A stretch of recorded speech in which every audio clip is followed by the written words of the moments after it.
Sometimes a man can be so alone that silence becomes his only companion.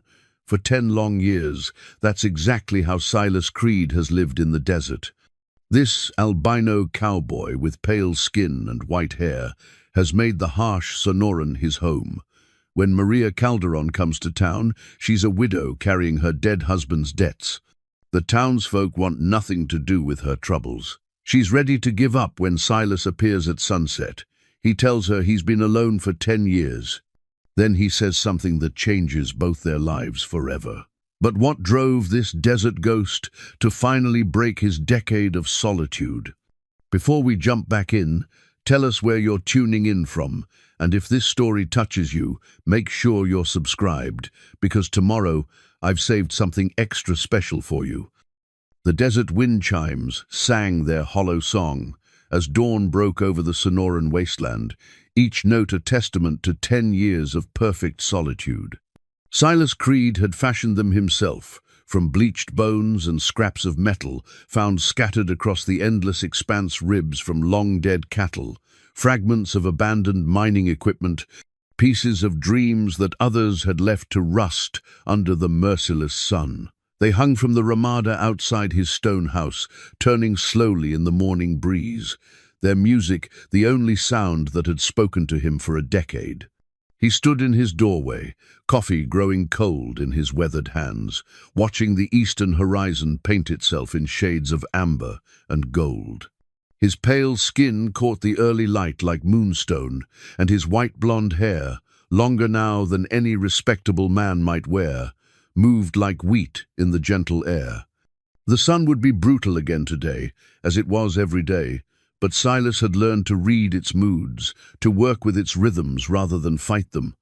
The desert had taught him patience, if nothing else.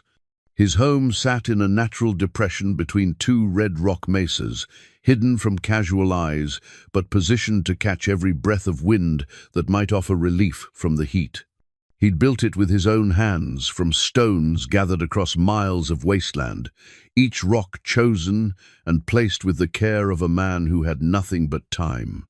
The walls were thick enough to stay cool in summer and warm in winter, the windows positioned to frame the sunrise and sunset like paintings that changed with each passing day. Inside, everything was functional, purposeful. A bed built from desert ironwood, shelves carved into the stone walls themselves, a kitchen that worked with wood and propane, supplied by monthly trips to the distant town of San Felice. Books lined one entire wall: philosophy, poetry, practical guides to desert survival, anything that could feed a mind slowly starving for human connection. He'd read each one dozens of times, memorizing passages like prayers. The routines of solitude had become as natural as breathing. Rise before dawn to check his water collection system, a network of tarps and channels that caught the rare desert rains and funneled them into underground cisterns he dug and lined with clay. Tend his small garden, protected by walls and shade cloth, where he coaxed tomatoes and beans and peppers from the reluctant earth. Check the solar panels that powered his minimal electrical needs. Repair whatever the desert wind and sand had damaged in the night.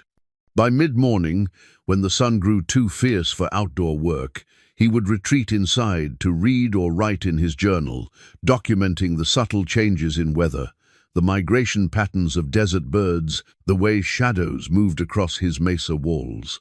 In the afternoons, when the heat became unbearable even for him, he would rest in the coolest room of his house, sometimes sleeping, more often simply existing in the quiet space between sleeping and waking. Evenings were for maintenance and planning. He would repair tools, mend clothing, prepare meals from his stores of dried goods and preserved foods. Sometimes he would sit on his front step and watch the stars emerge, so many more than could ever be seen from any town or city. The desert sky was a cathedral of light, vast enough to hold all the thoughts a man could never speak aloud. Once a month, when supplies ran low, he would harness his 2 horses, steady desert mustangs named Job and Patience, to an old wagon and make the journey to San Felice. The town marked the edge of his world, the boundary between his chosen exile and the life he'd left behind. He would buy what he needed, speaking only as much as necessary, ignoring the stares his appearance inevitably drew. The Albino Cowboy, they called him, Ghost Rider, Desert Hermit. Let them whisper. Their words couldn't touch him out here. But lately, something had been changing in the rhythm of his days. A restlessness he couldn't name, a sense that the perfect balance he'd achieved between man and wilderness was somehow shifting. He'd catch himself staring toward town more often, wondering about the lives playing out beyond his horizon. The wind chimes seemed to sing different songs, and even the familiar weight of solitude felt somehow less complete. 3 days ago, on his monthly supply run, he'd noticed her immediately. Not because she was beautiful, though she was, in the way of women who'd known real sorrow, but because she carried herself like someone who understood what it meant to be alone. Maria Calderon sat on the steps of the boarding house, dressed in black that seemed too heavy for the desert heat, clutching a carpet bag that held what looked like everything she owned. The other townspeople gave her a wide berth, their sideways glances and whispered conversations painting her as some kind of trouble. Silas had loaded his supplies and driven his wagon home without speaking to her, but her image had followed him into the desert. Dark hair pulled back severely, hands that had known work, eyes that looked at the world with the wariness of someone who'd learned not to expect kindness. He'd made inquiries on his return to town yesterday, discreet questions to old Pedro at the general store, a man who'd always treated the albino cowboy with simple courtesy. Maria Calderon, recently widowed. Her husband had died, owing money to some very unforgiving people. She'd come to San Felice, hoping the distance might buy her time, but debt had a way of traveling faster than hope. "She's got nobody," Pedro had said, shaking his grey head as he bagged Silas's flour and coffee. "Husband left her with nothing but his troubles. Those men who came looking for him, they don't much care that he's dead. Figure his widow can pay what he owed." Silas had loaded his wagon in silence, but something in his chest had tightened like a fist. He knew what it was to run from the past, to seek sanctuary in empty spaces where other people's judgments couldn't follow. The desert had saved him once. Perhaps it could save her too. Now, standing in his doorway with morning coffee growing cold, he made a decision that felt both inevitable and terrifying. The wind chimes sang their bone and metal song, and for the first time in 10 years, Silas Creed began to prepare for the presence of another human being in his carefully constructed world. He spent the day in uncharacteristic activity, cleaning his house with more care than it had seen in months, checking his food stores, making space where no space had been needed before. As the sun began its descent toward the western mountains, painting the sky in shades of fire, he saddled Job and rode toward San Felice. The town was settling into evening quiet when he arrived, most decent folks already home for supper. Maria Calderon still sat on the boarding house steps. Though her carpet bag was smaller now, she'd likely sold what she could to pay for her room. Her black dress was dusty from the desert wind, and her hands were folded in her lap with the stillness of someone who'd run out of options. Silas dismounted and approached her slowly, his pale figure ghost-like in the dying light. She looked up as his shadow fell across her, and he saw no fear in her eyes, only a weariness that matched his own. "Ma'am," he said, his voice rusty from disuse but steady, "I've been alone in the desert 10 years. She studied his face, taking in the white hair, the sun-weathered skin, the quiet authority that surrounded him like an aura. "I'm sorry to hear that," she said finally, her voice soft but clear. "No need to be sorry," he replied. "It was my choice. But I've got a place out there, safe and quiet. You're welcome to it, if you're of a mind to disappear for a while." Maria's hands tightened on her carpet bag. "I don't have any money to pay you." "Didn't ask for money," Silas said. "Asked if you wanted to disappear." She was quiet for a long moment, studying his face in the gathering dusk. Somewhere in the distance, a coyote called to its pack, and the sound seemed to underscore the vastness of the choice before her. "What would you want in return?" she asked finally. Silas considered the question, weighing words he'd never expected to speak. Company, I suppose. Someone to talk to besides the wind. Just talk? Just talk, he confirmed. Unless you decided different, which would be your choice to make. The last light was fading from the sky when Maria Calderon stood up, shouldered her carpetbag, and walked toward his horse. I reckon I'm ready to disappear, she said. As they rode out of San Felice together, the wind chimes on Silas's distant ramada caught an evening breeze and began their hollow song once more. But now, for the first time in 10 years, they weren't singing to empty air. The ride to Silas's homestead passed in contemplative silence, broken only by the steady rhythm of Job's hooves against packed earth and the distant calls of night hunters beginning their prowls. Maria rode behind him on patience, her hands gripping the saddle horn with the uncertainty of someone unaccustomed to horseback travel. The desert moon, nearly full, cast everything in silver relief, the towering saguaros standing like sentinels, the scattered cholla reaching thorny arms toward the stars, the endless expanse of land that seemed to stretch beyond the edge of the world. When the stone house finally emerged from the darkness, nestled between its guardian mesas, Maria drew in a sharp breath. It looked like something grown from the earth itself, rather than built upon it. Its walls the same red-brown as the surrounding stone, its windows glowing warmly with lamplight. Silas had left burning for their return. "You built this yourself?" she asked as they dismounted. "Had plenty of time," Silas replied, leading the horses to a corral hidden behind the house. "Desert teaches you patience, if nothing else." As Maria followed him toward the front door, something caught her eye in the moonlight, a small, perfectly round stone sitting on the threshold, smooth as glass and dark as night. She bent to examine it, and Silas's voice stopped her hand just short of touching it. "Best leave that be for now," he said quietly. "It's a claiming stone, old desert custom." Maria straightened, studying his face in the pale light. "Claiming what?" "This place, you, the right to offer protection." His pale eyes met hers steadily. "Means no man can touch you while you're under my roof without going through me first." The weight of his words settled between them like a living thing. Maria understood now that this wasn't just shelter he was offering. It was sanctuary, bought with an obligation she hadn't fully grasped when she'd climbed onto his horse. "And what if I don't want to be claimed?" she asked. "Then you step over the stone and it means nothing," Silas said. "But once you accept it, there's no going back. Desert law is older than town law, and it runs deeper." Maria stared down at the smooth stone, her mind racing. Behind her lay San Felice, where creditors circled like buzzards and honest work was scarce for a woman alone. Ahead lay the unknown territory of this strange, pale man's protection.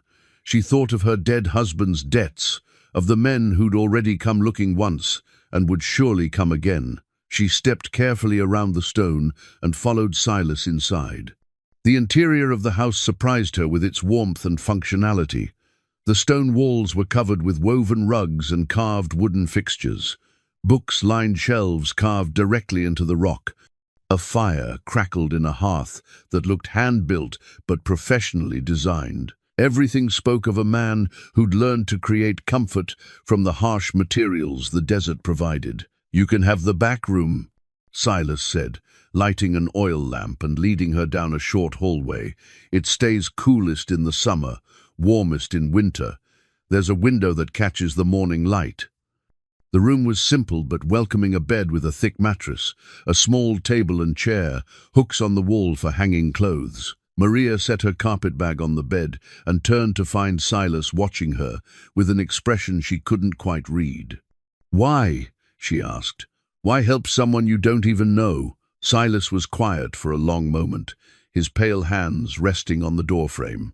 10 years ago, I needed somewhere to disappear too," he said finally. "Desert gave me that. Figured maybe it was time to pass the gift along." "What were you running from?" "That's a conversation for another day," he said. "Right now, you look like you need sleep more than stories." Maria nodded, suddenly aware of how bone-deep tired she was. The stress of the past weeks, the uncertainty of her future, the strange comfort of this unexpected sanctuary, it all pressed down on her like a weight she could finally set aside. "Thank you," she said as Silas turned to leave. He paused in the doorway. "Maria, that claiming stone. You walked around it tonight, but those men who are looking for you, they don't know that. Far as the world's concerned, you're under my protection now. That means something out here." After he left, Maria sat on the edge of the bed and finally allowed herself to feel the full scope of what had happened. 3 days ago, she'd been preparing to fade into the desert wind, to simply walk out of San Felice and let the wilderness take her, rather than face another confrontation with her dead husband's creditors. Now she was in the home of a man who seemed to have stepped out of legend, an albino ghost who'd built himself a life in the spaces between civilization. She unpacked her few belongings, hanging her 2 remaining dresses on the wall hooks, placing her late husband's Bible on the small table beside a photograph that was all she had left of her former life. Carlos had been a good man, gentle and hard-working, but he'd also been a dreamer who'd believed in get-rich-quick schemes and men who made promises with silver tongues. His death in a mining accident had been tragic enough, without the additional burden of learning he'd borrowed heavily against dreams that would never come true. The creditors had been patient at first, offering condolences and understanding. But patience had limits, and Carlos's debts had been larger than his widow could ever hope to repay. When she'd sold everything of value, and it still wasn't enough, when the veiled threats had begun, and the offers of alternative arrangements had grown more explicit, she'd taken what little money remained and run. San Felice had seemed far enough away, remote enough to buy her time to think. But debt had a way of traveling, and she'd known it was only a matter of time before they found her again. She'd been preparing for the inevitable when Silas had appeared like an answer to a prayer she'd been afraid to voice. Sleep came easier than it had in weeks, helped by the profound silence of the desert and the strange comfort of knowing someone else was watching over her rest. She woke to the sound of voices, one familiar, 2 decidedly not. Through her small window, she could see 3 men on horseback near the corral, where Job and Patience stood grazing. Silas was there too, his pale figure unmistakable in the morning light, speaking in low tones with the visitors. Maria dressed quickly and crept toward the front of the house, staying back from the windows but close enough to hear. The men's voices carried clearly in the thin desert air. "We're looking for a woman," one of them was saying. "Mexican gal, goes by Maria Calderon. Word is she came through San Felice a few days back." "Lot of people come through San Felice," Silas replied, his voice carrying the same calm authority she'd heard the night before. "This one's special," another man said, and Maria recognized the voice of Thomas Burke, one of the creditors who'd made her life hell after Carlos's death. "She owes us money, a considerable amount." "That's so." Silas's tone remained conversational, but Maria caught something underneath it, a hint of steel that hadn't been there when he'd spoken to her. "It is so," Burke confirmed, "and we aim to collect. Now, we heard tell she might have taken up with the hermit who lives out this way. That wouldn't be you, would it?" There was a pause, and Maria held her breath. "I live alone," Silas said finally. "Have for 10 years. Mind if we look around, just to be sure?" Another pause. Then, "Actually, I do mind. This is private property, and you're not welcome on it." "Now, see here," Burke's voice turned harder. "We've got legal standing to—" "You've got legal standing in town," Silas interrupted. "Out here, you've got what I give you, and right now, that's the courtesy of a conversation before I ask you to leave." Maria could hear the horses shifting restlessly, their riders clearly debating their next move. Through a crack in the shutters, she could see Burke's hand resting on the gun at his hip. "This isn't over," Burke said finally. "If that woman is out here, we'll find her, and when we do, anyone who helped her is going to answer for it. I expect I'll be here when you want to ask your questions," Silas replied evenly. The men rode away, but their threats hung in the desert air like smoke. Maria emerged from hiding to find Silas standing in the doorway, watching their dust trail disappear toward town. "They'll be back," she said. "Most likely. I should go. I shouldn't have brought this trouble to your door." Silas turned to look at her, and for the first time since they'd met, she saw something fierce and dangerous flash in his pale eyes. "You see that stone?" he asked, nodding toward the threshold. Maria looked down at the smooth, dark stone, still sitting exactly where it had been the night before. "You walked around it last night," Silas continued. "But this morning, knowing what's coming, knowing the choice you're really making this morning, I'm asking you to choose again." Maria stared at the stone, understanding now that everything hinged on this moment. Step over it, and she would remain what she'd always been, a woman alone, running from troubles too big for her to handle. Step on it, and she would become something else entirely. A woman claimed, protected, defended by a man who clearly knew more about violence than his quiet demeanor suggested. She thought of Burke's voice, of the implicit threats, of the long years of running that stretched ahead if she chose to remain alone. Then she thought of the wind chimes, singing in the morning breeze, of the careful way Silas had built this sanctuary from stone and solitude. Maria Calderon stepped firmly onto the claiming stone, feeling it solid and warm beneath her feet. "Guess I'm staying," she said. For the first time since she'd met him, Silas smiled. The claiming stone felt warm beneath Maria's feet, as if it had absorbed years of desert sun and was only now releasing that heat. She stood there for a long moment, feeling the weight of her decision settle into her bones, like something fundamental had shifted in the architecture of her life. Silas nodded once, a gesture of acknowledgement rather than satisfaction. "Well then," he said, "best I show you how things work around here." The next hours passed in a practical education that felt like learning to live on an entirely different planet. Silas led her through his domain, with the patience of a teacher and the precision of a man who'd learned that survival in the desert allowed no room for carelessness. First, the water systems. He showed her the network of tarps and channels that captured precious rainfall, funneling it into underground cisterns carved from solid rock.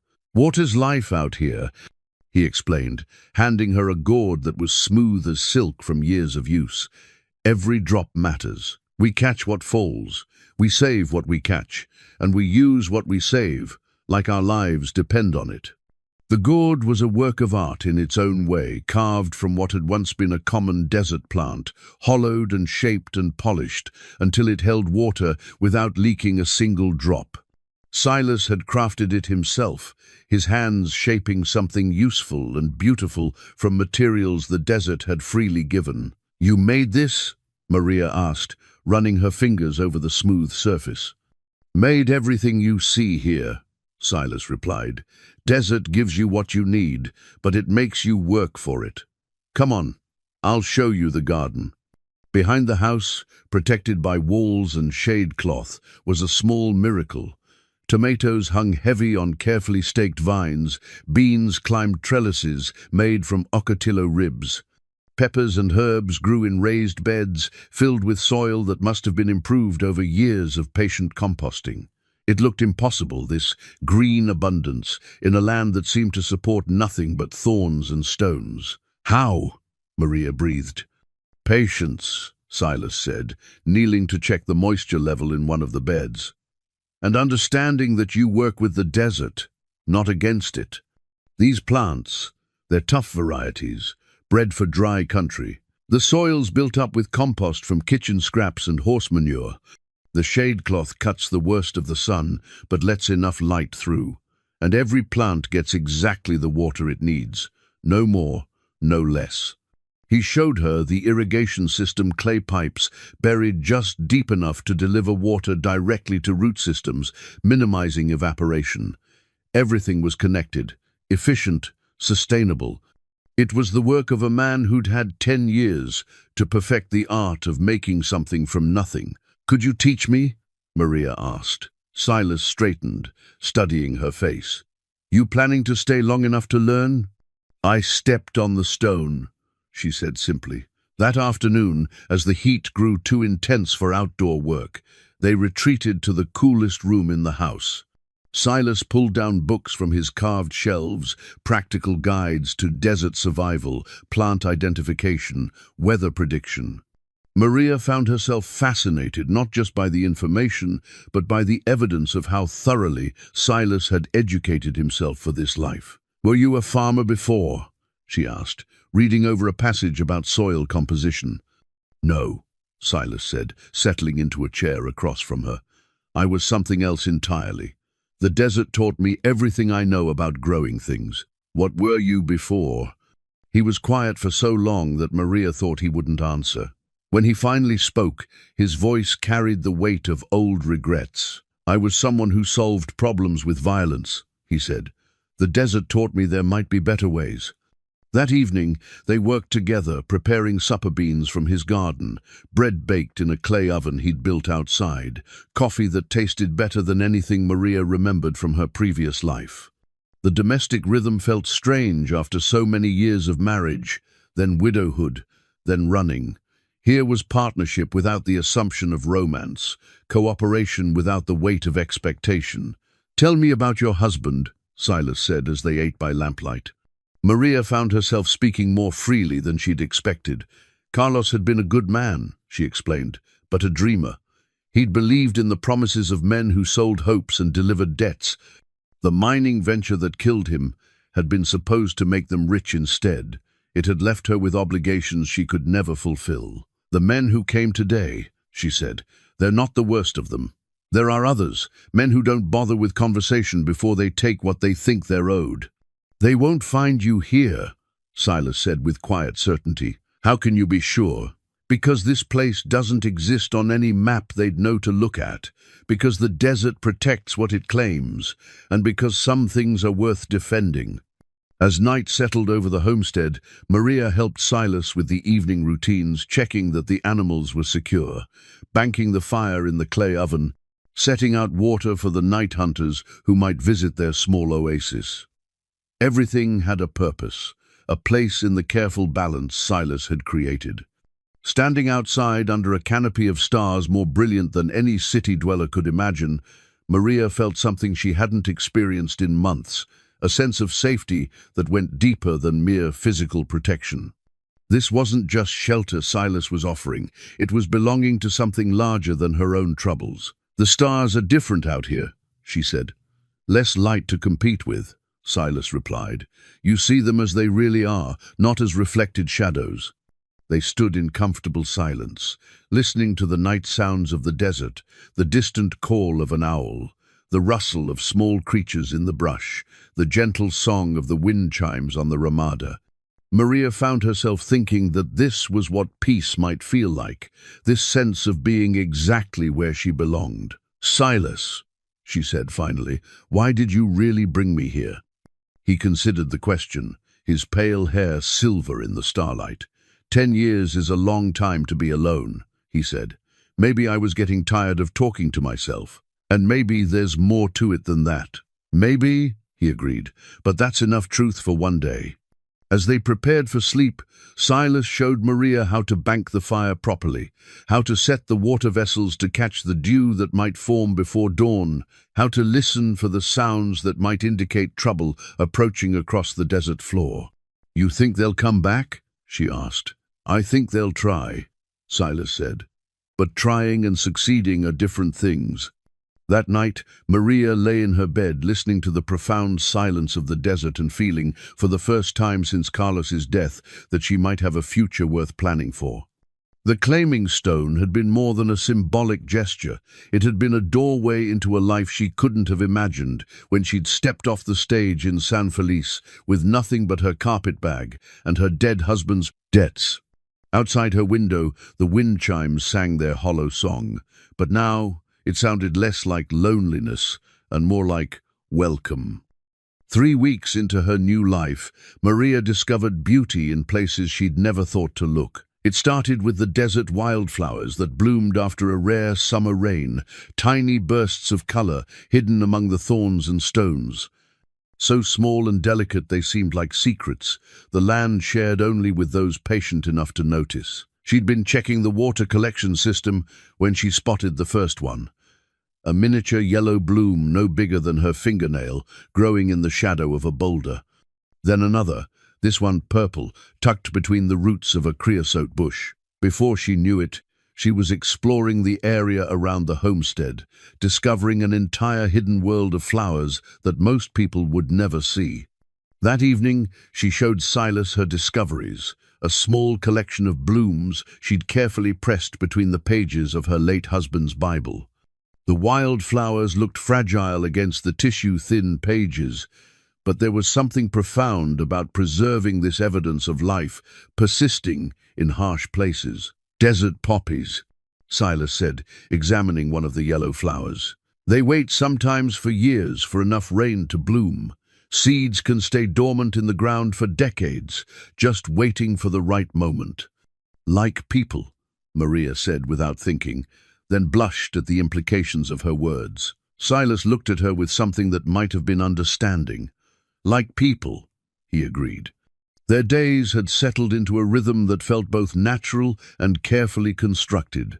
Maria rose before dawn to help with the morning routines, checking the animals, watering the garden, preparing the simple breakfast that would sustain them through the day's work.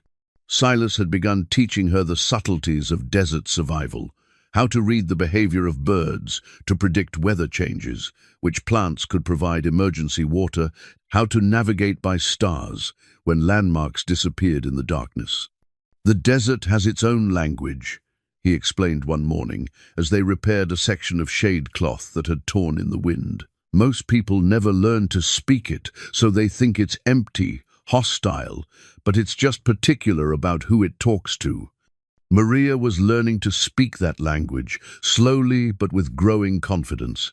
She could tell now when the wind carried the scent of distant rain, could identify the calls of different desert birds, could read the subtle signs that indicated which areas around the homestead were favored by wildlife.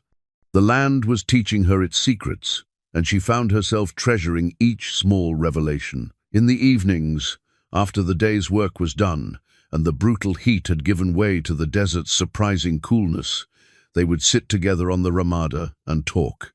These conversations had become the center of Maria's day, not because of any romantic inclination, but because they represented something she'd never experienced before: partnership between equals, conversation without agenda, the simple pleasure of being understood. Silas was a careful listener and a thoughtful speaker. He asked questions about her life before Carlos, about her dreams and disappointments, about the small details that had shaped her into the woman sitting beside him. In return, he began to share fragments of his own story, glimpses of the man he'd been before the desert claimed him. "I grew up in Texas," he told her one evening, as they watched the sunset paint the mountains in shades of fire. "Cattle ranch, fourth generation. Was supposed to inherit the whole operation, marry my neighbor's daughter, raise sons to carry on the family name. What changed? I did." His pale eyes were distant, focused on something beyond the horizon. "Or maybe I just finally became who I'd always been underneath. Either way, it didn't fit with what my family had planned." "So, you left?" "Eventually, after I'd made enough mistakes to hurt everyone who'd ever cared about me." He was quiet for a moment, then added, "The desert's a good place for starting over, but only if you're willing to leave everything behind, even your family. Especially my family. Some bridges burn so completely there's no rebuilding them." Maria understood something about burned bridges. Her own family had disowned her when she'd married Carlos against their wishes, choosing love over security. His death had left her truly alone in the world, with no one to turn to when the creditors had come calling. "Do you ever miss it?" she asked. "The ranch, the family?" "I miss the idea of it," Silas said. "The possibility of being someone who could have made it work, but I don't miss the reality of trying to be something I wasn't." These conversations were healing something in Maria that she hadn't even realized was broken. For years, first as a daughter trying to meet impossible expectations, then as a wife trying to manage her husband's dreams and disappointments, she'd been defined by other people's needs and failures. Here, in the vast quiet of the desert, she was discovering who she might be when nobody was watching, nobody was expecting, nobody was disappointed. She was stronger than she'd thought, more capable of learning and adapting. She could tend plants, repair equipment, read weather signs, navigate by stars. She could contribute to something larger than herself without losing herself in the process. The woman who'd stepped off the stage in San Felice had been running from her past. The woman who pressed wildflowers and learned desert survival was building toward a future. The change wasn't lost on Silas. She caught him watching her sometimes as she worked, a look of quiet approval on his weathered face. Not the possessive satisfaction of a man who'd acquired something he wanted, but the pleasure of someone who'd made a good decision and was seeing it validated. "You're different than when you arrived," he said one evening as they prepared supper together. "Different how?" "Steadier. Like you've found your footing." Maria considered this as she sliced vegetables from their garden. "I think I had forgotten what it felt like to be useful," she said finally, "to contribute to something instead of just surviving it." "The desert has a way of showing people what they're capable of," Silas said, "but only if they're willing to listen." That night, as had become her custom, Maria added another pressed flower to her growing collection. This one was particularly lovely, a delicate pink bloom she'd found growing impossibly from a crack in solid rock. As she carefully placed it between the pages of her Bible, she thought about what Silas had said about dormant seeds, waiting decades for the right moment to bloom. Perhaps that's what she'd been doing all these years, waiting for the right conditions to become who she was meant to be. The desert rain that had brought forth the wildflowers had come at exactly the right time, just as Silas's unexpected offer of sanctuary had arrived when she'd needed it most. Outside her window, the wind chimes sang their nightly song, and Maria found herself humming along softly. The sound no longer spoke of loneliness but of contentment, of two solitary souls who'd found something valuable in their shared solitude. She was beginning to understand that love might come in forms she'd never expected, not as passion or romance, but as the quiet partnership of two people building something worthwhile together in a place where nothing was supposed to grow. Maria discovered the journal by accident while searching for a book on plant identification that Silas had mentioned. She'd been reaching for a volume on the highest shelf when her fingers brushed against something unexpected, a leather-bound book hidden behind the others. Wrapped in oiled cloth, like something precious that needed protection from the desert's harsh conditions. She almost put it back without looking, but something about the careful way it had been concealed made her curious. The leather was soft with age and handling, stained by years of desert sun and wind. When she opened it, she found herself looking at Silas's handwriting, neat, precise, filling page after page, with observations that went far beyond simple survival notes. Day 847, the mockingbird that nests in the Ocotillo has learned to imitate the sound of water dripping. Sometimes I wake thinking it's raining, but it's just the bird practicing its repertoire of loneliness. Day 203, watched a kit fox teach her young to hunt today. The patience she showed, the careful repetition of lessons, reminded me why some creatures are meant to live in families while others are meant to walk alone. Day 156. The silence is different today, not empty, but full of something I can't name, like the moment before thunder, when the air itself holds its breath. Maria found herself drawn deeper into the pages, fascinated by this window into Silas's inner life.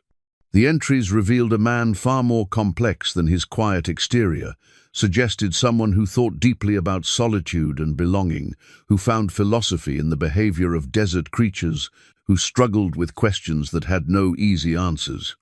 Day 847. Dreamed about voices again. Not nightmares this time, but conversations I wish I could have. Sometimes I wonder if perfect solitude is just another form of prison, one we build ourselves and convince ourselves we deserve. Day 3. 201.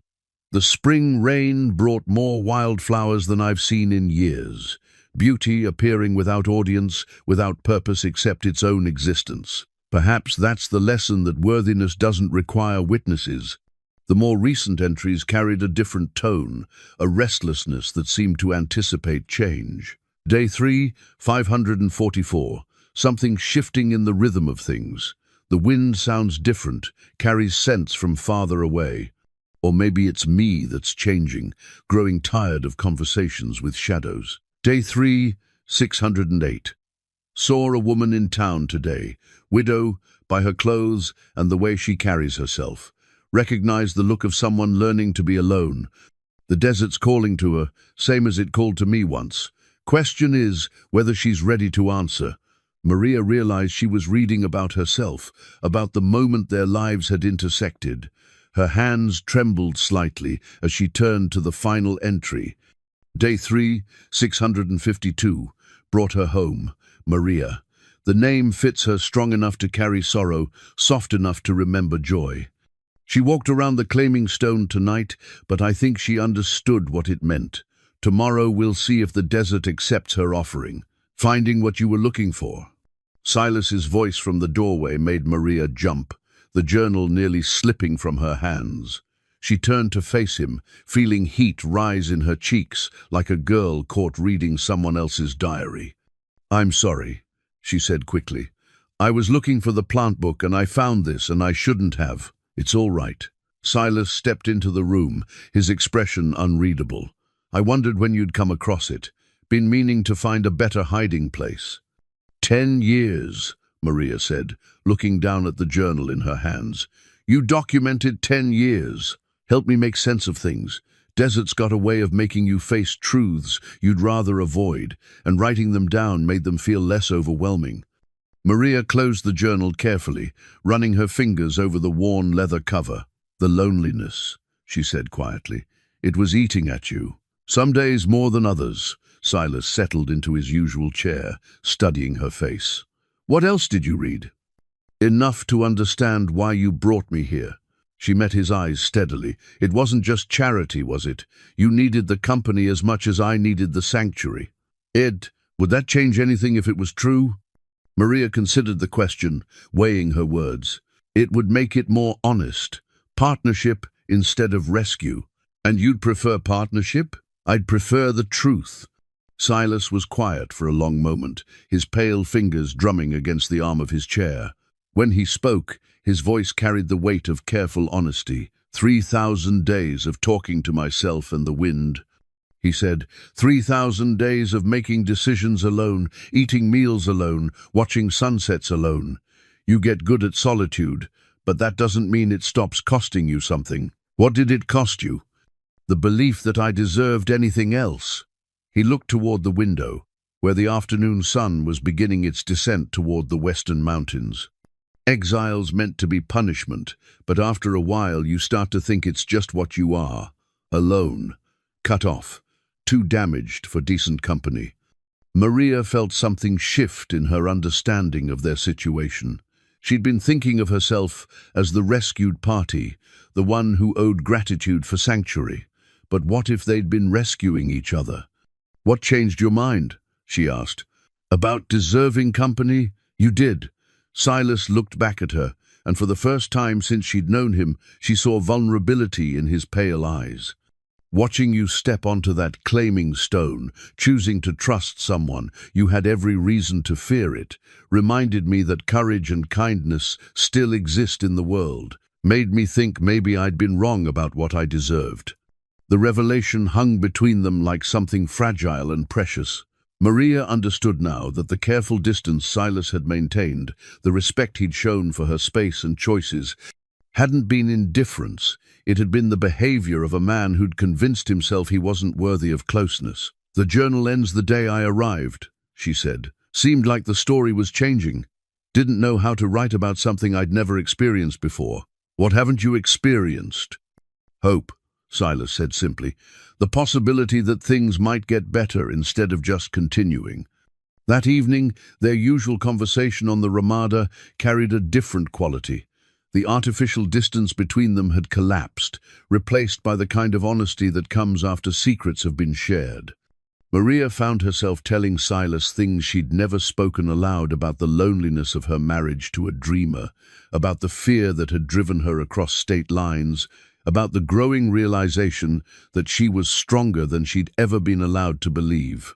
In return, Silas spoke more freely about his decade of exile, about the gradual process of learning to live with himself, about the unexpected peace he'd found in the desert's harsh embrace. Some people are meant for cities, he said as they watched the stars emerge in the darkening sky. Some for towns, some for farms. I'm meant for places where the horizon goes on forever and a man's only neighbors are the wind and the wildlife. And now, Maria asked, now I'm learning that solitude and loneliness aren't the same thing. You can be alone without being lonely, if you have the right company. As they prepared for sleep, Maria felt a profound shift in her understanding of their arrangement. What had begun as refuge had become something deeper, not romance, necessarily, but a form of love that transcended simple categories. They were partners in building something meaningful from the raw materials of isolation and second chances. Standing in her doorway, she turned back to Silas. Tomorrow, will you show me how you built the cisterns? I'd like to understand the whole system, planning to stay long enough to need the knowledge. Maria smiled, thinking of the pressed wildflowers growing in number between the pages of her Bible, of the journal that had ended the day she'd stepped onto the claiming stone, of the future they were building together, one careful decision at a time. I'm planning to stay long enough to help you start a new journal, she said. The cast-iron cooking pot had followed Maria across 3 states and through the worst period of her life. But it wasn't until she began using it in Silas's kitchen that it felt like home again. The old pot had been her grandmother's, then her mother's, then hers, seasoned with decades of family meals and memories. In her previous life with Carlos, it had simmered beans for his optimistic dinner parties and late-night strategy sessions with potential investors. During the dark months after his death, it had sat unused while she survived on bread and whatever charity the neighbors might offer. Now, in the stone kitchen of a man who'd forgotten what it meant to eat with company, the pot was coming alive again. Maria had discovered that Silas, for all his desert wisdom, had been eating like a man who viewed food as fuel rather than pleasure. Beans from a can, hardtack and jerky.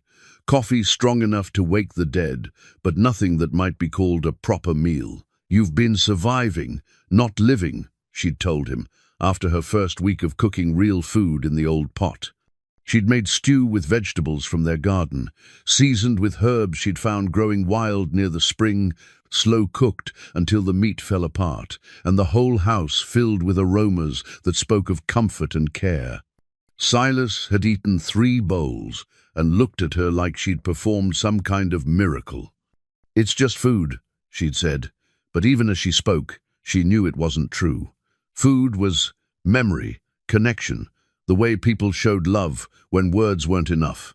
The cast-iron pot was her way of claiming space in this stone house, of making it home for both of them. Their domestic partnership had deepened over the weeks, settling into rhythms that felt both natural and deliberately chosen. Mornings belonged to practical matters, checking the water systems, tending the garden, maintaining the equipment that kept their desert sanctuary functional. But evenings had become something else entirely, a time when the day's work gave way to the quiet pleasures of shared space. Maria would cook while Silas attended to final chores, and they would eat by lamplight, talking about everything and nothing. These conversations had revealed layers of compatibility she hadn't expected. Silas could discuss philosophy and poetry with the same careful attention he brought to desert survival. Maria found herself sharing thoughts she'd kept buried for years, ideas about life and meaning that her previous circumstances had never allowed room to explore. "You never had children," Silas observed one evening as they cleaned dishes together, their movements synchronized by weeks of practice. "Carlos wanted them," Maria said, drying a plate with careful attention. "But the timing was never right. Always another scheme to try first, another fortune to chase. He'd say children would come when we were established, when we had security." She set the plate on its shelf with a soft click. "I think I knew, even then, that security wasn't something he'd ever feel he had enough of. Do you regret it?" The question hung in the warm air between them. Maria considered it honestly, surprised to find the answer wasn't as simple as she'd expected. "I regret that Carlos died thinking he'd failed me," she said finally. "But children, I'm not sure I was meant for that particular kind of love. Does that make me selfish?" "Makes you honest," Silas replied. "Not everyone's cut out for every kind of life." Their first real argument came 3 days later, over something so mundane it surprised them both with its intensity. Maria had been rearranging the kitchen storage, trying to create better organization for their expanded cooking efforts, when she'd moved Silas's coffee supplies from their accustomed shelf. "Where's my coffee?" he'd asked that morning, his usual calm disrupted by the simple change. "Same place," Maria had replied, "just organized better." "It's not the same place. It's a different place. It's 6 inches to the left. 6 inches I've been reaching to the right for 10 years. The argument that followed was really about territory and change, about the careful balance they'd been maintaining between partnership and independence. Silas had built his life on predictable routines, and Maria's presence was disrupting patterns that had kept him grounded through a decade of solitude. Maria, for her part, was trying to claim space in a world that had been perfectly calibrated for one person. "This is my home," Silas had said, his voice tight with frustration. "I built every inch of it, arranged every piece exactly where it needed to be. And now it's our home," Maria had replied, her own temper flaring. "Unless I'm just a guest who's overstayed her welcome." They'd stood facing each other in the kitchen, the cast-iron pot on the stove between them, like a symbol of the domestic territory they were negotiating. The silence stretched until Silas sighed and ran his hands through his white hair. "I'm sorry," he'd said. "You're right. Change is hard when you've gotten used to things being exactly one way." "I'm sorry too," Maria had replied. "I should have asked before moving your things." The resolution had come with a physical reshaping of the kitchen together.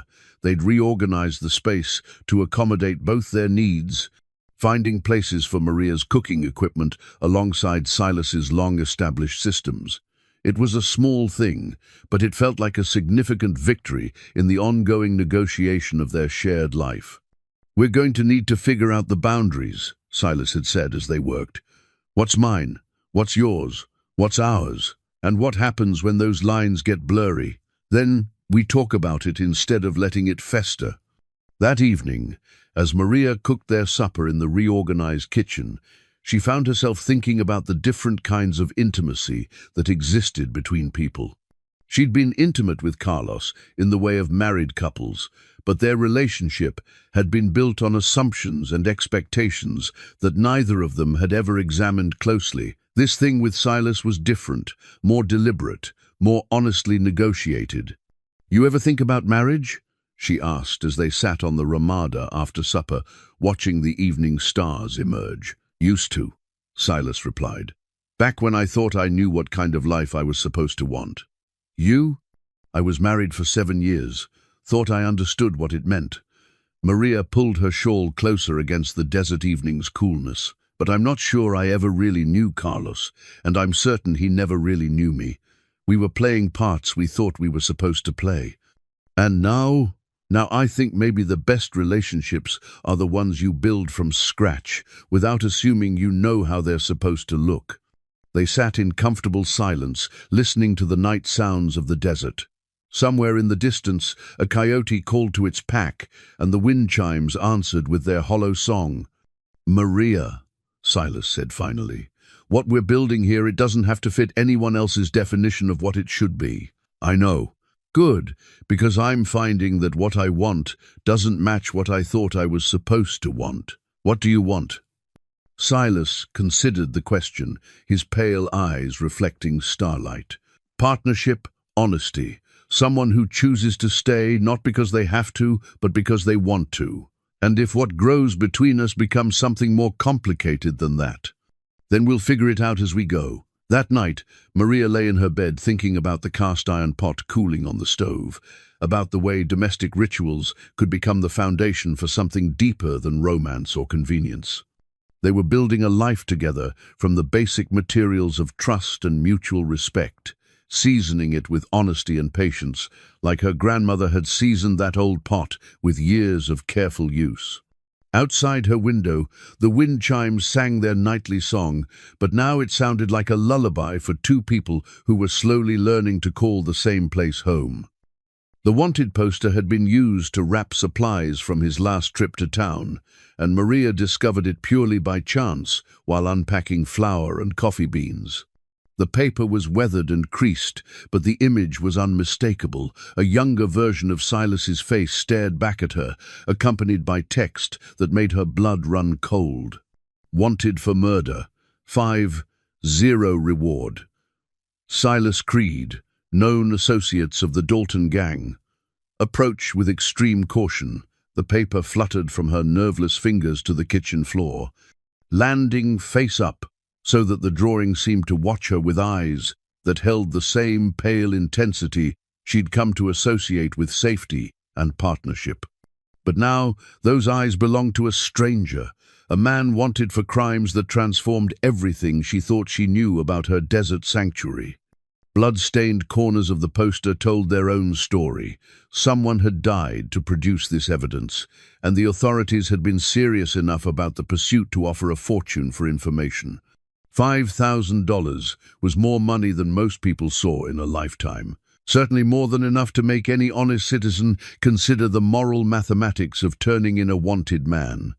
Maria sank into a chair, her hands shaking as she picked up the poster and studied it more carefully. The text described a Silas Creed who'd ridden with one of the most notorious outlaw gangs in the territory, a man whose criminal resume included bank robbery, cattle rustling, and the murder of a sheriff's deputy during a botched escape. The crimes were detailed with the kind of clinical precision that suggested official documentation rather than sensationalized journalism. The kitchen around her suddenly felt different, not the warm heart of a home she'd helped create, but a carefully constructed facade hiding darker truths. Every practical skill Silas had demonstrated, every bit of desert wisdom he'd shared, took on new and sinister implications. Of course, he knew how to disappear without a trace. Of course, he understood the value of isolation and self-sufficiency. Of course, he'd been able to face down Burke's threats with such calm authority. She was still staring at the poster when Silas returned from checking the horses, his footsteps announcing his approach across the stone floor. He paused in the doorway when he saw her expression, his pale eyes moving from her face to the paper in her hands with the kind of resigned recognition that confirmed her worst fears. "I wondered when that would surface," he said quietly. "Is it true?" Maria's voice sounded strange to her own ears, higher and thinner than usual. "The facts are accurate. The context is more complicated." "The context?" Maria stood up, the wanted poster clutched in her fist. "You're wanted for murder, Silas. What context makes that acceptable?" Silas moved carefully into the kitchen, his hands visible and empty, moving with the deliberate calm of someone accustomed to volatile situations. "The deputy I'm accused of killing was corrupt. He was in the pocket of cattle barons who were stealing land from small farmers, murdering families who wouldn't sell. My gang, we weren't saints, but we were trying to stop something worse. So you were what? Righteous outlaws? Robin Hood and his merry men?" "We were young and angry and probably half crazy," Silas said. "But we weren't wrong about the corruption we were fighting." Maria laughed, a sound with no humor in it. "And I suppose the banks you robbed were also corrupt? The cattle you rustled belonged to evil ranchers?" "Some did. Others," Silas paused, seeming to weigh his words. Others were just easy targets when we needed money for supplies and ammunition. I won't lie to you about that. Finally, some honesty. Maria threw the poster onto the table between them. How many people did you kill, Silas? How many families did you destroy while you were playing vigilante? More than I can live with. Fewer than the men we were fighting. The answer was so quietly spoken, so devoid of defensiveness or justification, that it stopped Maria's building anger cold. She'd expected denials, excuses, attempts to minimize his culpability. Instead, she was looking at a man who'd clearly spent years confronting the weight of his actions. "The deputy," she said finally.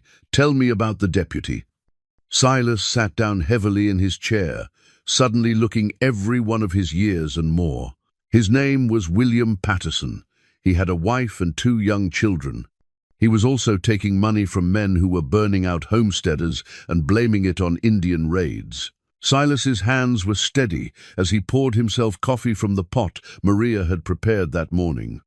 "We tried to gather evidence first, tried to work within the law, but Patterson was part of a network that went all the way up to the territorial capital. So you decided to kill him?" "I decided to confront him, give him a chance to confess, to turn evidence against his bosses." Silas's pale eyes met hers steadily. He drew his gun first. "I was faster." "And you've been running ever since?" "I've been thinking ever since. 10 years of thinking about whether there might have been another way, whether Patterson's children would have been better off with a corrupt father than no father at all." Maria found herself studying Silas's face, looking for signs of the killer described in the wanted poster. But all she saw was the man who'd taught her to read weather patterns and press wild flowers, who'd built a sanctuary from stone and patience, who'd offered her protection when she'd had nowhere else to turn. "The gang," she said. "What happened to the others?" "Dead, mostly. Captured or killed during jobs that went wrong. I was the only one smart enough or cowardly enough to disappear before the law closed in completely. And you've been here ever since?" "I've been here, trying to figure out how to live with what I did, trying to become someone different than the man who thought violence was the answer to corruption." Maria sat back down, the wanted poster between them, like evidence in a trial where she was both judge and jury. Everything about their relationship, everything about the safety she'd found in this place, suddenly seemed built on lies and half-truths. "You claimed me," she said. "You put that stone on your threshold and told me I was under your protection. But you're the one people need protection from." "No," Silas said, and for the first time there was heat in his voice. "The man in that poster, he's dead, has been for 10 years. The desert killed him just as surely as a bullet would have. People don't change that much." "Don't they?" Silas leaned forward, his pale eyes intense. "The man who brought you here, who's shared his home and his knowledge and his last 10 years of loneliness, is he the same person who could murder a lawman in cold blood?" Maria wanted to say yes, wanted to maintain her anger and righteousness, but the question forced her to confront uncomfortable truths. The Silas she'd known was capable of violence. She'd seen it in his calm response to Burke's threats, in the way he moved with predatory grace when he sensed danger. But violence in defense of others was different from violence for personal gain. "Those men who came looking for me," she said, "Burke and his friends, you were prepared to kill them, if necessary. How is that different from what you did before?" Silas was quiet for a long moment, considering the question with the same careful attention he brought to everything else. "Intent," he said finally. "The man I was, he chose violence as a solution to complex problems. The man I am now would choose violence only as a last resort to protect someone who couldn't protect themselves. And I'm supposed to just trust that distinction.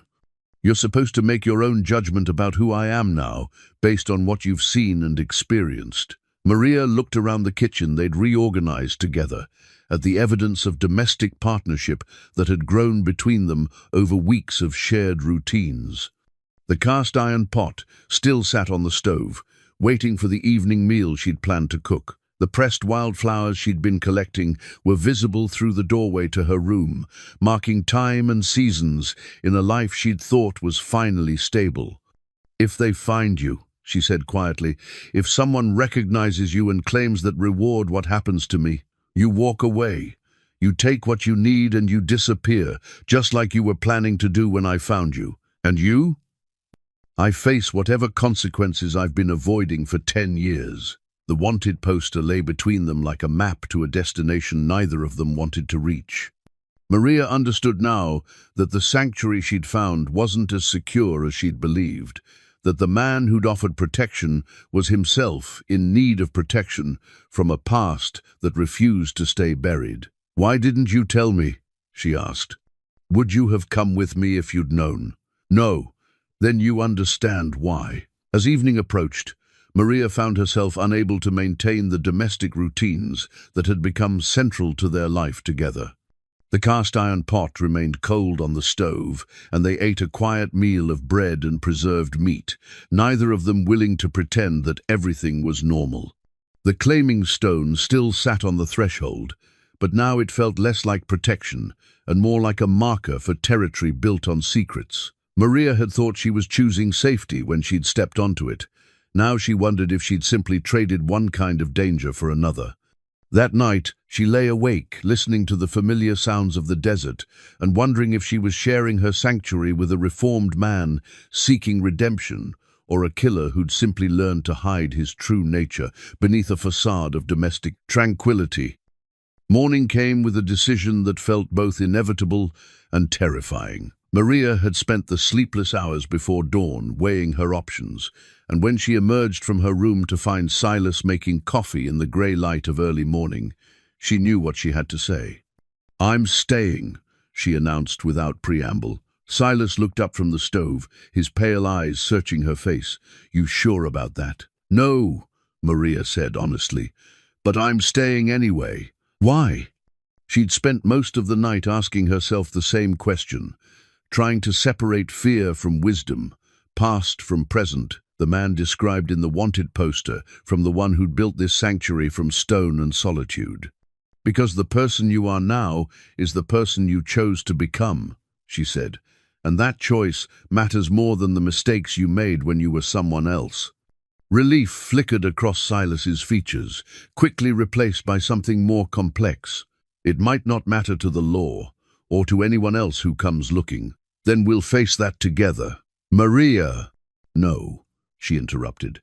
"If you can offer me sanctuary knowing the risks, then I can offer you the same. That claiming stone works both ways, doesn't it?" For the first time since she'd discovered the wanted poster, Silas smiled. It was a small expression, tentative and grateful, but it transformed his face completely. "We need to prepare," he said. "If Burke's people connect my face to that poster, if they realize what that reward money could mean, they'll be back with more men and fewer scruples." The next several hours passed in a flurry of activity that felt like preparations for war. Silas revealed resources and contingencies he'd developed over 10 years of expecting discovery, plans within plans that spoke of a mind constantly calculating angles and escape routes. His father's gun came first, a Colt, .45 passed down through 3 generations of creeds, kept clean and loaded in a hidden compartment built into the stone wall of their bedroom. The weapon was beautiful in its deadly simplicity, the metal worn smooth by decades of use, the grip shaped by hands that had known both legitimate work and violent necessity. "This was my grandfather's," Silas said, checking the cylinder with practiced efficiency. "He carried it through the war between the states, passed it to my father when he came home. My father gave it to me when I turned 18, said it was time I understood the responsibility that comes with the power to take a life." "And did you understand it?" "Not then. Took me years of carrying it to learn what he meant." Maria found herself studying the gun with fascination and revulsion. It was an instrument of death, but it was also a family heirloom, a tool that might be necessary for their survival.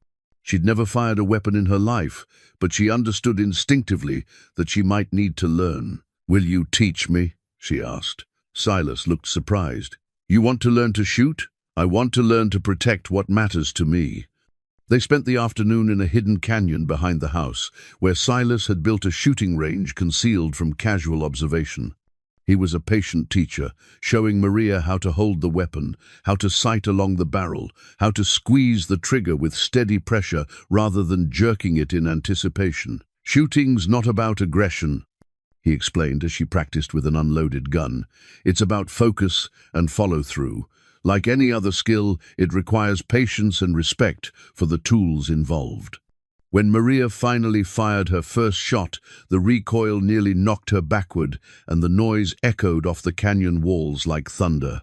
But the bullet had found its target, a tin can placed on a rock 50 feet away, and the satisfaction of that small success was surprisingly powerful. Natural talent, Silas observed. Most people can't hit anything their first time out. Maybe I'm more like you than either of us expected.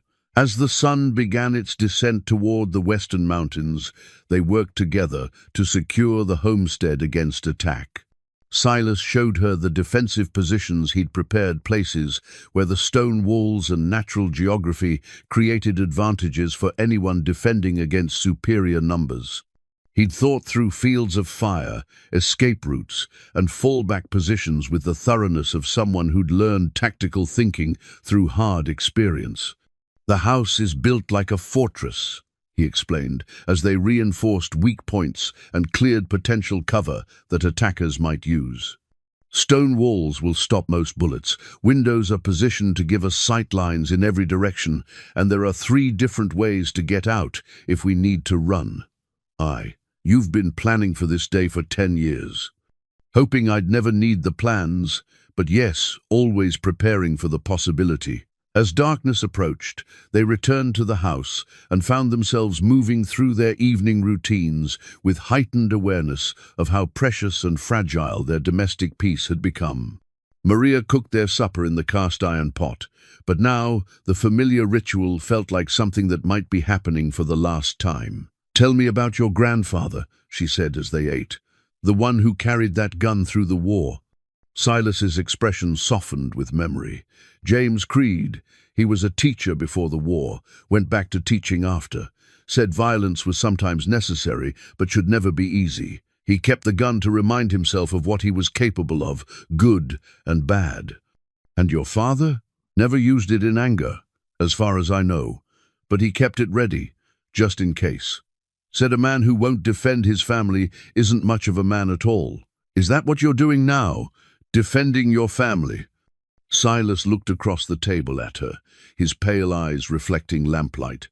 I reckon that depends on how you define family. How do you define it? People who choose to stay when staying gets dangerous. Outside, the desert night was settling in with its familiar symphony of small sounds, night hunters calling to their prey, wind moving through the dry vegetation, the distant howl of coyotes beginning their evening prowls. But tonight, those sounds felt different, charged with the possibility that other predators might be moving through the darkness. They'll come tomorrow, Silas said with quiet certainty. Burks had time to think, to ask questions, to connect the dots between a mysterious hermit and a $5,000 reward. He'll bring more men this time. How many? Enough to be confident. Not so many that he has to share the money too widely. 4 or 5, I'd guess. All armed, all motivated by the kind of greed that makes men careless with other people's lives. Maria felt her stomach tighten with anticipation and fear. Will we be able to stop them? We'll find out. Silas reached across the table to touch her hand. Maria, if things go badly tomorrow, if it looks like we can't win, don't. I need you to promise me something. If it comes down to choosing between fighting and running, you run. You take the horses and you disappear into the desert, and you don't look back. I'm not leaving you. You might have to. No, Maria's voice was firm, final. We do this together or we don't do it at all. That claiming stone means something to me too, remember? They spent the remainder of the evening checking their preparations one final time. Weapons loaded and positioned, escape routes cleared, defensive positions reinforced. Everything that could be done had been done. Now they could only wait for the test of whether their partnership was strong enough to survive the violence that was coming for them.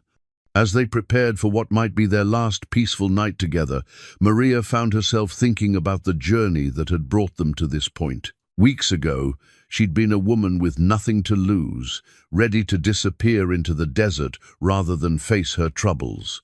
Now she was someone with everything to lose: a home, a partner, a future worth fighting for. "Silas," she said as they stood together on the Ramada, listening to the wind chimes sing their hollow song.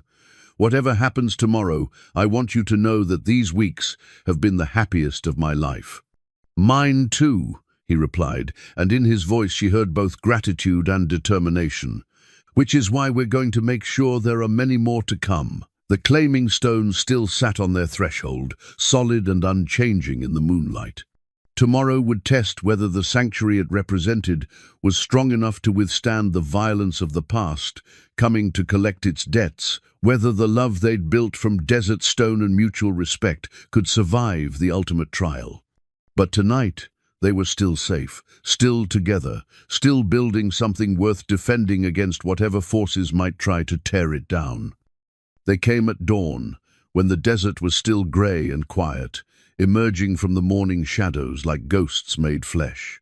Maria spotted them first through the bedroom window, 5 men on horseback, moving with the careful spacing of hunters who expected their prey to fight back.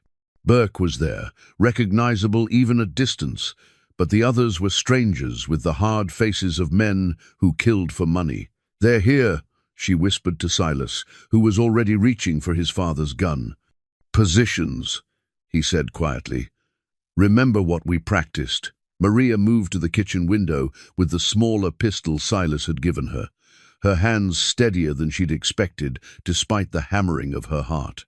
The desert signal mirror he'd positioned on the windowsill caught the early morning light, ready to flash warnings or communications across the vast landscape if needed. Everything they'd prepared for was about to be tested. The riders approached slowly, confidently, making no attempt at stealth now that they were in sight of the house.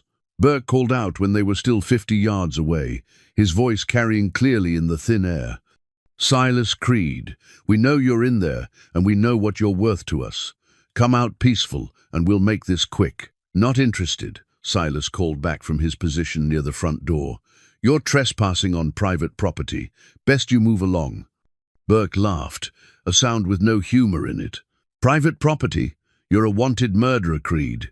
You don't get to own property. Desert law says different. Desert law doesn't pay bounties."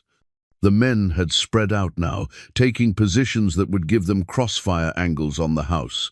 They were professionals, or close to it men, who understood tactics and weren't planning to make this easy. Maria found herself studying their movements, trying to identify which one posed the greatest threat, which one might break first under pressure. "Last chance, Creed," Burke called. "Come out now, and we'll let the woman live." "Counteroffer," Silas replied, his voice carrying the same calm authority that had first drawn Maria to him. "You ride away now, and I'll let all of you live." The shooting started without further warning. Burke's men opened fire simultaneously, their bullets sparking off stone walls and shattering the carefully maintained peace of the desert morning. Maria ducked below her window as glass exploded inward, fragments showering the kitchen floor where she'd cooked so many peaceful meals. Silas returned fire immediately, his shots precise and economical. The Colt .45 boomed like thunder in the stone-walled house, and Maria heard one of the attackers cry out in pain. First blood to their side, but she knew it would get much worse before it got better. "The one on the left flank," Silas called to her. "Can you see him from your window?" Maria peered carefully around the edge of the broken glass and spotted a man trying to work his way closer to the house using an old wagon wheel for cover. The signal mirror caught sunlight and threw it back in flashes that made the man duck and curse, temporarily blinding him. "I see him," she called back. "When I give the word, put a shot in his direction. Doesn't have to hit, just make him keep his head down. Maria nodded, though she knew Silas couldn't see her. The small pistol felt heavy in her hands, but the hours of practice had given her confidence in its operation. She sighted along the barrel, waiting for the command. Now! Maria squeezed the trigger, and the pistol bucked in her hands. Her shot didn't hit the man behind the wagon wheel, but it came close enough to send him scrambling for better cover, disrupting whatever flanking movement he'd been planning. The battle settled into a deadly pattern, the attackers trying to work closer, while Silas and Maria used the house's defensive advantages to keep them at bay.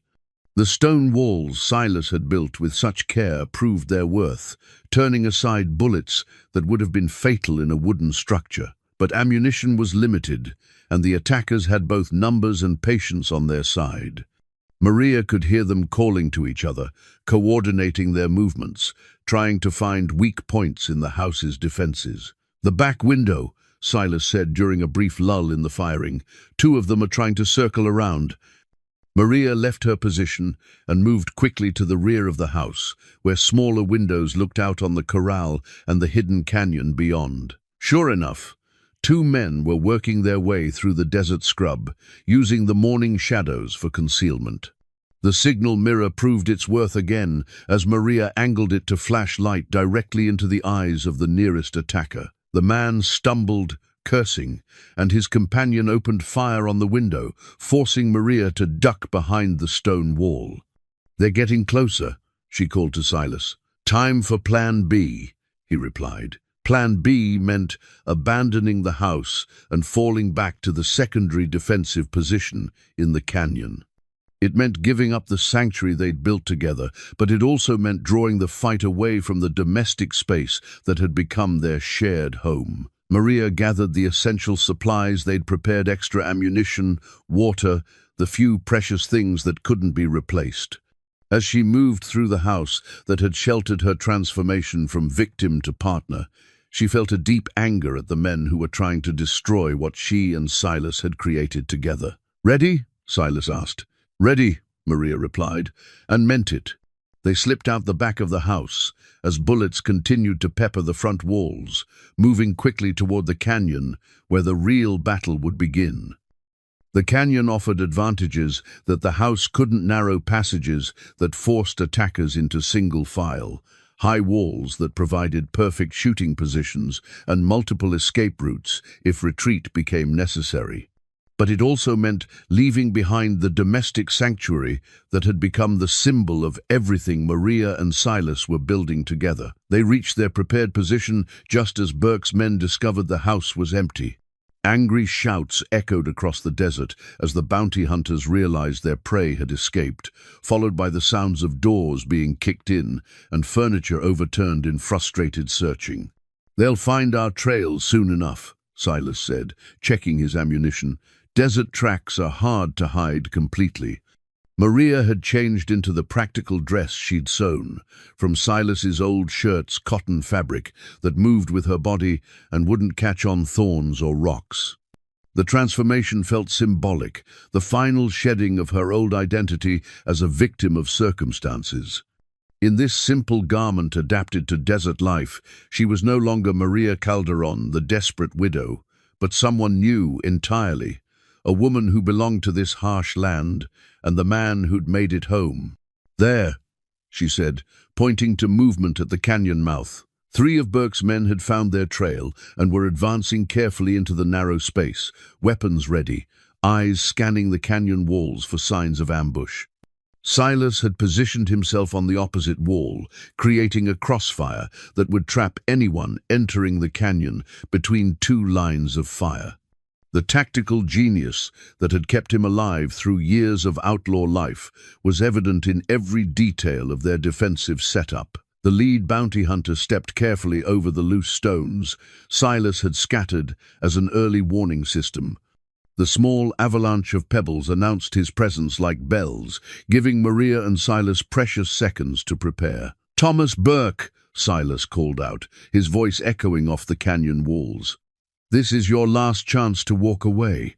$5,000 says otherwise," Burke replied, his voice tight with greed and determination.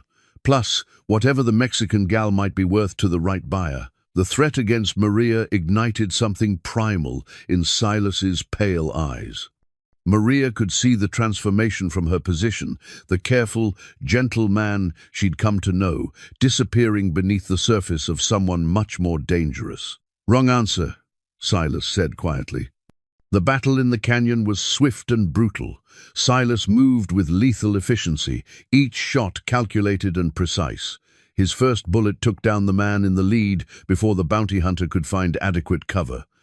His second sent another scrambling for shelter behind inadequate rocks. Maria found her own courage in the chaos. When one of Burke's men tried to scale the canyon wall to get behind Silas's position, she didn't hesitate.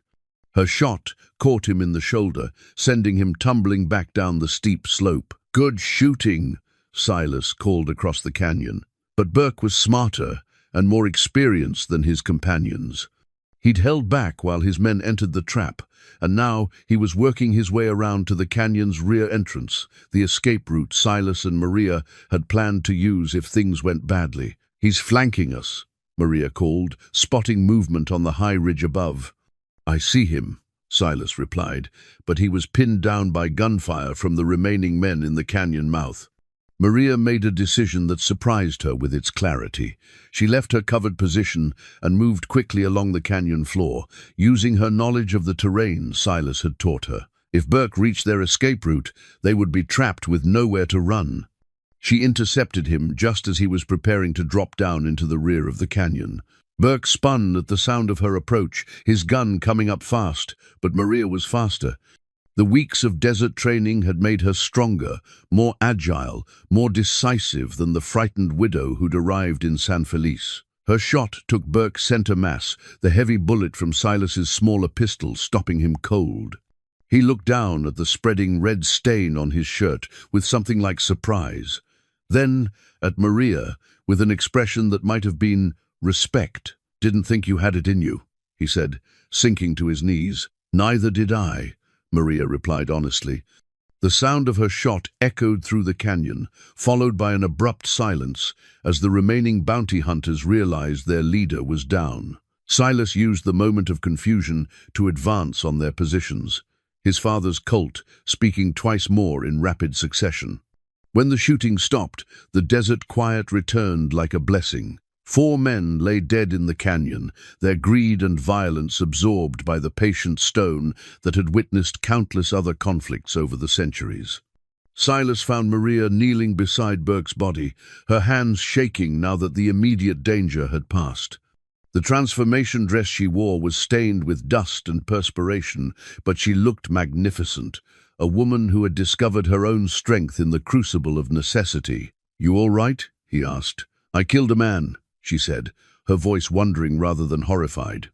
"You protected your home. There's a difference." Maria looked up at him, seeing the man she'd chosen reflected in his pale eyes. "Is there?"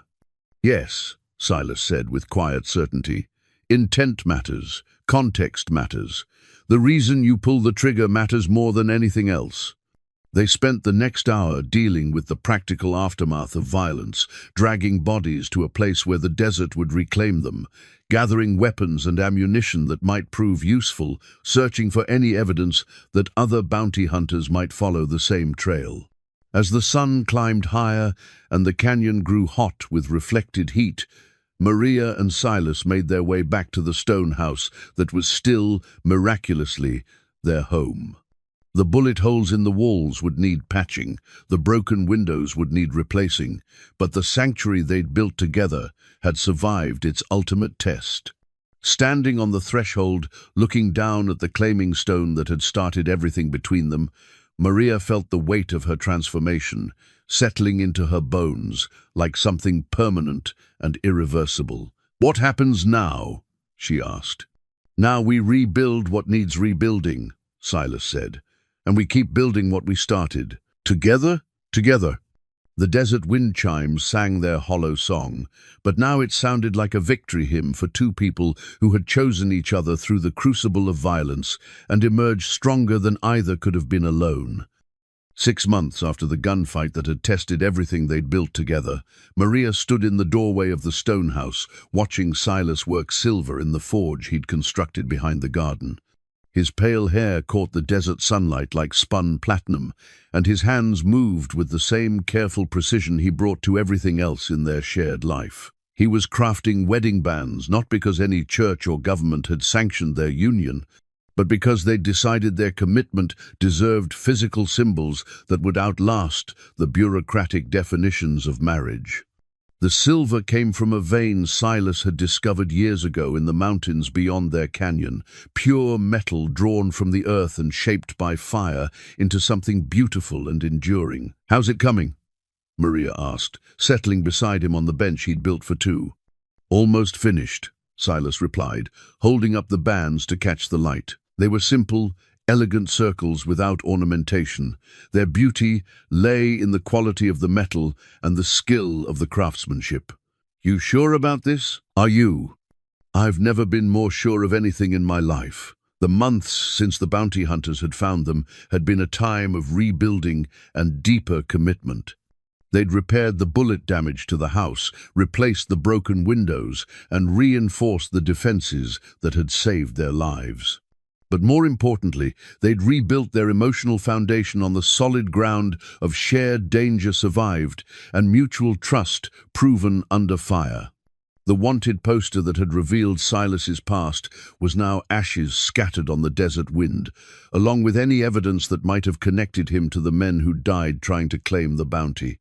The desert was good at keeping secrets and better at disposing of problems that tried to disrupt its harsh balance. Maria had discovered capabilities in herself that she'd never suspected, not just the ability to take a life in defense of what mattered, but the deeper strength to build something meaningful from the raw materials of mutual respect and shared purpose.